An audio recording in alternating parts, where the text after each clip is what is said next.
Okay, so for the enterprise space, the first generation of blockchains were primarily built on private networks.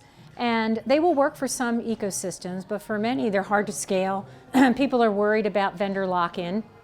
And so the real question becomes, for the next generation of enterprise adoption, how can you leverage the existing infrastructure of public blockchains, where you've already got $1 trillion worth of value, and you've got over 68 million customers that already have digital wallets. So there needed to be some technical building blocks that are now here. We have what we call the baseline protocol that was developed by EY, Microsoft, and about 10 or 12 other companies that allow confidential transactions on public blockchains. We needed layer 2 solutions for lower transaction costs and faster settlement times.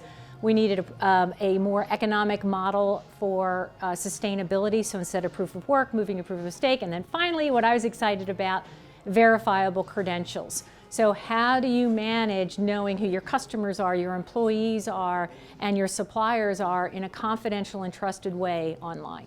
Oh, what do I love about HFS? Well, I've known Phil for a very long time, probably the founding year of HFS.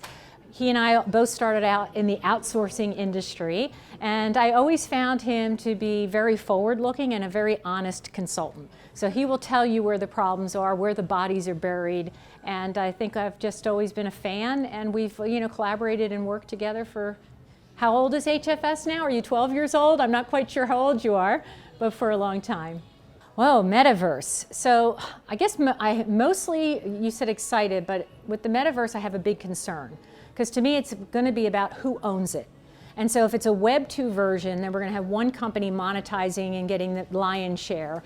But there are many little projects that are running, like on public Ethereum, that are community-based, and they give the value to the users. They're not as big, they don't have the $1 billion of investment as some companies like Meta, for example, but I hold a lot of promise that if we can have a Web 3 version of metaverse, then it'll be a world that'll be more inclusive, and we have more self-sovereignty over our data. An NFT is just a technical thing that proves that you control or own something. It's really going to have the legal structure that goes with it. What rights do you really have? And so I think some of the scams that we had in prior NFTs is people didn't understand what they were buying.